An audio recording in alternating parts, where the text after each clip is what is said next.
Welcome to the deep dive. Today we're tackling a source that carries immense weight, really a heartbreaking necessity. We're diving into Virginia Roberts Giuffre's posthumously published memoir, Nobody's Girl. Yeah, and it's important to frame this right. This isn't just about recounting horrific events, though it certainly does that. Yeah. The sources we've looked at, the reviews, the excerpts, they really position this as an essential account of incredible individual will, heroism, even against just overwhelming power. That's a really vital distinction, isn't it? We have to approach this with a profound respect for the survivor's voice. Absolutely. Our main source material here is, extensive excerpts and pretty detailed reviews of Nobody's Girl itself. This was a memoir Giuffre worked on for years, right up until her death, with the journalist Amy Wallace. It's positioned as her definitive testimony. And critically, the sources emphasize this wasn't just found later. She explicitly wanted it published. Exactly. She left what the sources call an unequivocal, heartfelt wish for its publication, to secure its place, regardless of her own circumstances. Okay, so let's unpack our mission for this deep dive. We want to go deeper than the headlines you've likely already seen. We're aiming to understand what this book truly reveals about the mechanics of abuse, the really insidious nature of unchecked power. And the specific ways institutions failed, right? How the whole Epstein and Maxwell operation could flourish for so long. Yes. We're going to try and distill those essential, often difficult nuggets of understanding for you, giving you that deeper insight you only really get from digging into the primary source itself. So to really get the book, you first have to place it in its final tragic context. Virginia Giuffre died by suicide in April 2025. She was only 41. And that finality, it just transforms the book, doesn't it? It's not just a memoir anymore. It really stands as her cemented legacy, her final and maybe most powerful statement to the world, a world she spent years trying to make safer. Yeah, and when you look at that legacy, the sources describe this really striking duality. It's presented as both this, devastating expose of industrial scale sex trafficking, corruption, Yeah. but also An astonishing affirmation, as one source put it, of her will, her heroism. exactly. It forces you, the reader, to see her fight wasn't just against Epstein and Maxwell. It was against a whole system seemingly designed to silence people like her, to discredit them. And what's really interesting, technically speaking, is how she seems aware of that skepticism, that potential disbelief, right from the start of the book. It shapes her writing. Oh, completely. She uses this very unique, almost preemptive narrative strategy. It's like she knows the reader might flinch, might want to look away, might even judge her. So she proactively tackles that. She keeps breaking the fourth wall, trying to soften the horror, almost apologizing for telling her own terrible story. One source called it beguiling and apologizing, which is just, wow, the emotional labor she's doing for the reader. It speaks volumes about the pressure she must have felt. It does. She anticipates you needing a break, and she literally asks you not to stop reading. Yeah, the sources pull out these direct quotes that are just heartbreaking. After describing some incredibly difficult early childhood abuse stuff many survivors might understandably omit, she writes directly to the reader. She says, "I know it is a lot to take in, But then she pleads. but please don't stop reading." And then later, after another harrowing account involving one of Epstein's powerful associates, she just says, "I need a breather. I bet you do too." That constant checking in, it's directly linked to how she knew she was perceived publicly. She understood the awful reality. Victims of sexual violence are so often viewed with suspicion, aren't they? Dismissed, pitied at best, sometimes actively reviled. And she'd lived through that public smearing already. The source material mentions this horrific headline example, I think maybe from the Daily News, suggesting she wasn't a victim but a money-hungry sex kitten. Ugh. So she knew every word she wrote was this uphill battle against that ingrained societal narrative. And that context, that fight against perception, is why the memoir form is so powerful here, maybe more powerful than legal testimony could ever be. It's exactly legal testimony, depositions. Yeah. They're restrictive by nature, clinical, designed to extract very specific facts for legal purposes. But the memoir, it bypasses all that. It doesn't just state she's a victim in legal terms. It shows you her inner world, her thoughts, her feelings. It makes her relatable. It proves she was, as one source put it, a girl like any we know, like us. It makes the abstract horror intensely human. And it connects her earlier trauma, her history, directly to how she was ensnared, which is just such a crucial piece of this puzzle. Right. She details being molested starting around age 6. And she's clear this isn't for pity, it's context. She writes that by the time she met Epstein, she'd already been, quote, sexualized against my will. and crucially, had learned to survive by acquiescing. She called it being a pleaser, didn't she? Even when it hurt her, a defense mechanism developed over years. Yes. And that, tragically, that learned behavior, that vulnerability, that's the crooked vein, as the source puts it, that predators like Epstein and Maxwell are experts at finding and exploiting. It's so cynical. They didn't need to break her completely from scratch. They just needed to identify and leverage those patterns she'd already developed, where men had hidden their abuse behind this fake mantle of love. It really highlights their predatory calculation. They weren't looking for the strong or defiant. They were scouting for the already vulnerable, the compliant, the ones easier to manipulate. Which leads us right to the moment she actually walked into their web. So the book lays out this definitive timeline of how she got pulled into this network. It starts back in 2000. Virginia was just 16. And she clearly identifies Ghislaine Maxwell, who she says insisted the girls called her G-Max, as the one who spotted her, recruited her. And the setting. Mar-a-Lago. It's just sickeningly audacious, isn't it? She wasn't mingling with the elite there. She was working as a locker room assistant. It really underlines the predatory nature. They weren't hiding in shadows. They were hunting in plain sight, exploiting economic vulnerability right under everyone's noses. Maxwell apparently approached her, brought her to Epstein's house. The pretext was immediate and flimsy, a supposed interview for a job as a masseuse. A pretext that, according to the sources reviewing the book, just evaporated instantly. Instantly. Giuffre states she was forced to have sex with Epstein that very same day.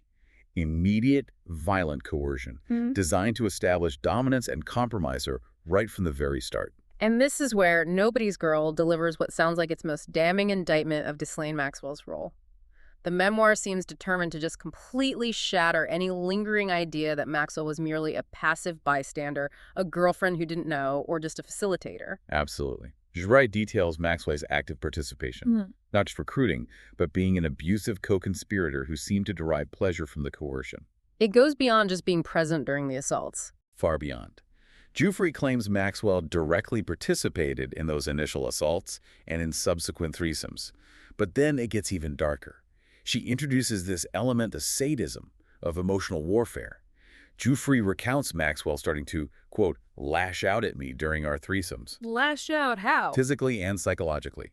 If Giuffre showed any distress, if she complained, Maxwell would apparently hurt me more. Wow. The legal significance of that specific detail is huge, isn't it? It's massive. It shifts Maxwell's alleged role from procurement, which is already deeply criminal, to active, participatory torture. Coercion designed to utterly break the victim's will, ensure total compliance. This kind of explicit account of active violence, yeah, it really must, as the source material suggests, just obliterate any remaining chance Maxwell might have for sympathy or reprieve in her ongoing appeals. Giuffre paints her, unequivocally, as a principal perpetrator alongside Epstein. Thankfully, though, as you mentioned earlier, she wasn't trapped in their physical grasp forever. No, the book notes that. Despite the profound psychological damage, the period of physical entrapment within that immediate network was relatively brief, thankfully. She recounts making what's described as a daring escape from Epstein and Maxwell when she was 19. But the trauma, of course, doesn't just end when you walk away. That escape marked the beginning of having to rebuild her entire life, basically from scratch, far from the world of mansions and private jets. A world away. And yet, the real test of her strength, arguably, came years later, when she made the incredibly brave choice not just to survive quietly, but to fight back. To step back into the glare, back into confronting the very power structures that had scarred her, specifically to hold her abusers accountable. That determination, that's the core of her heroism, isn't it? But that fight inevitably meant confronting some incredibly powerful men. Which brings us, naturally, to the whole notorious Epstein list idea, that catalog of powerful men connected to this network. So the big question people will have is, does Nobody's Girl finally name all the names? Well, based on the reviews and excerpts we've seen, it seems the book is actually quite sparing in naming new, previously unknown high-profile figures, which likely reflects, ongoing legal complexities, maybe strategic decisions made during the writing process with Amy Wallace. But it does get close to a fresh and pretty shocking allegation, right? Without naming someone specific. Yes, it describes an unnamed man, identified only as a politician and a former minister. Someone Giuffre explicitly states is too powerful to name. Even now, wow. And the story connected to him is disturbing. Extremely. Giuffre alleges this unnamed powerful man choked her, beat her almost unconscious, a really specific, brutal act of violence. And Epstein's reaction when she told him, That says everything. It really does. When she recounts telling Epstein about this assault, his reported response was just 6 chilling words. You'll get that sometime. You'll get that sometimes. Just utterly cold. It encapsulates their entire operational mindset, doesn't it? It's not just dismissing the violence, it's normalizing it, treating horrific assault like an expected occupational hazard within their system. It shows Epstein wasn't just arranging encounters. He was curating an environment where violence and coercion were acceptable, even expected forms of interaction, Yeah. and his power shielded everyone involved. Exactly. And of course, the most prominent, publicly identified man linked to Giuffre's testimony over the years is Prince Andrew, the Duke of York. So the memoir revisits her accounts involving him. Naturally, it details her recollections of the 3 occasions she alleges she was forced to have sex with him, including the alleged orgy on Epstein's private island, Little St. James. And the sources mention her descriptions of him are, well, not flattering. No, they often describe him, based on her writing, in its sort of buffoonish and grotesque light, which is a significant narrative choice, isn't it? How so? It strips away the royal mystique, the power associated with his title. It presents him as almost pitiful beneath the surface. She includes these specific, almost mundane details, too, like remembering one encounter lasted less than half an hour after they got out of a bath. Yeah. It's that kind of grounding detail that makes the horrific narrative feel real. Okay, and sticking to impartial reporting here, as the sources rightly do, we absolutely have to restate the official record. Yes, it's crucial. Prince Andrew has always vehemently denied all of Virginia Giuffre's allegations.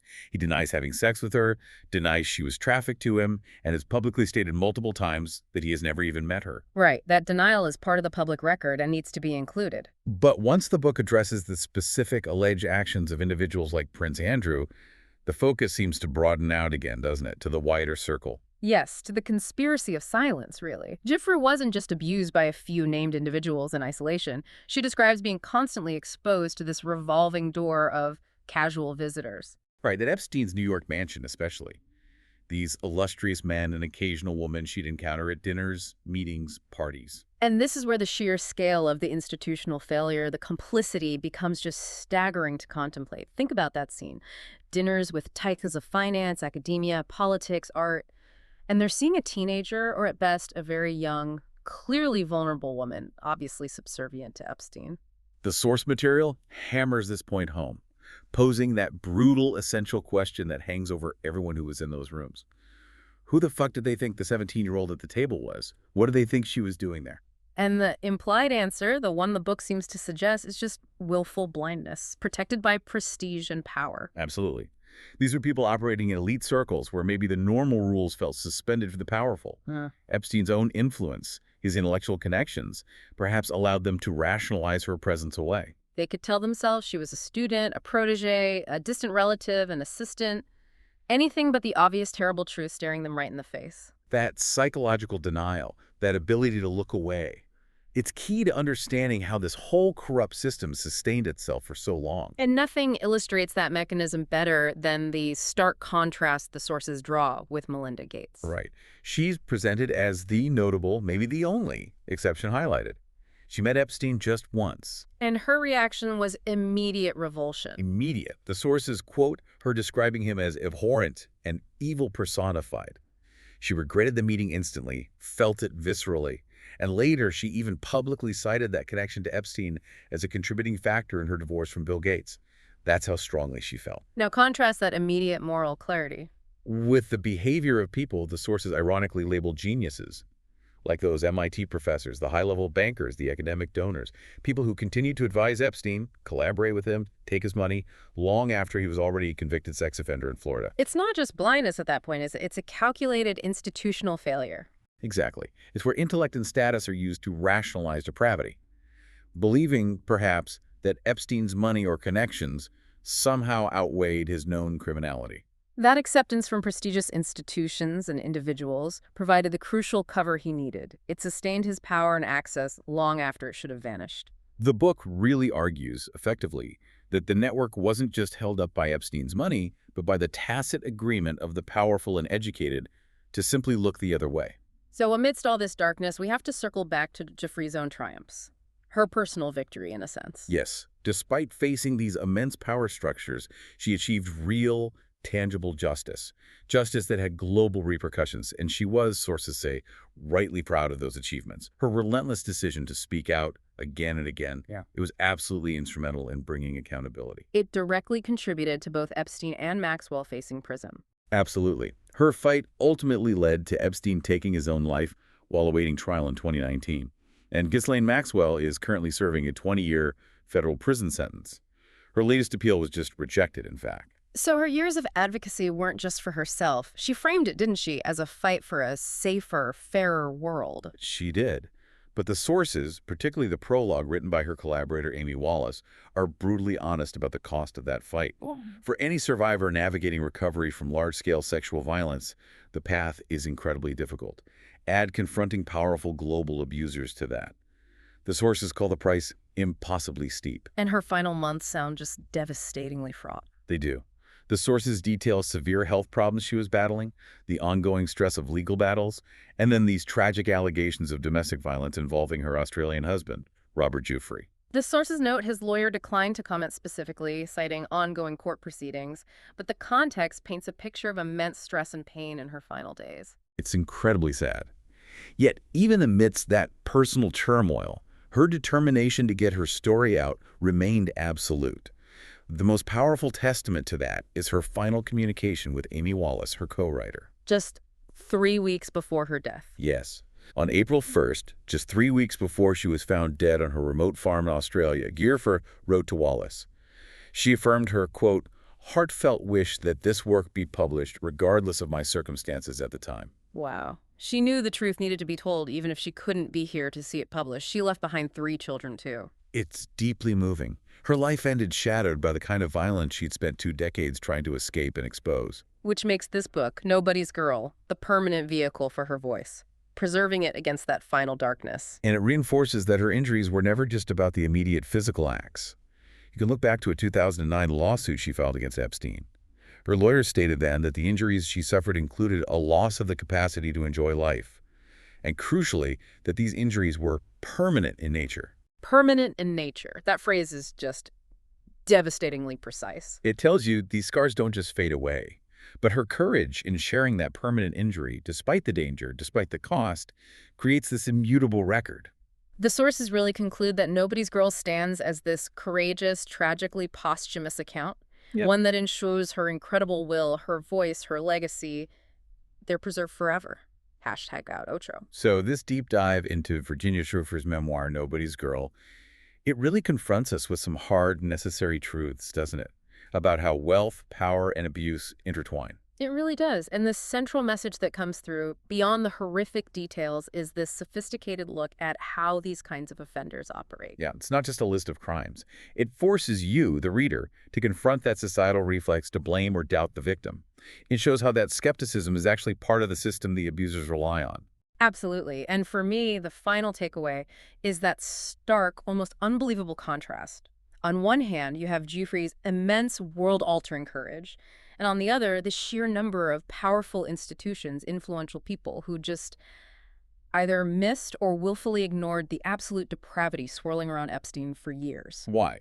Simply because looking closely was inconvenient, maybe damaging to their own reputation or standing. Exactly. And that catastrophic failure of judgment, that complicity of silence, leads us to the final provocative thought we want to leave with you, our listeners. We spent a fair bit of time talking about those casual visitors, right? The illustrious figures sharing dinner tables with a 17-year-old girl at Epstein's mansion, who then just went home and did nothing, said nothing. So the question for you to reflect on is this. What specific combination of factors, maybe social conditioning, maybe professional ambition, maybe just deep psychological defense mechanisms, what makes it so remarkably easy for people who are otherwise intelligent, otherwise powerful, to excuse, overlook, or rationalize clear complicity when faced with obvious, profound wrongdoing? And maybe more importantly, how does recognizing that mechanism in others, and potentially in ourselves, better equip us all to challenge it when we see it in our own lives, our own spheres of influence?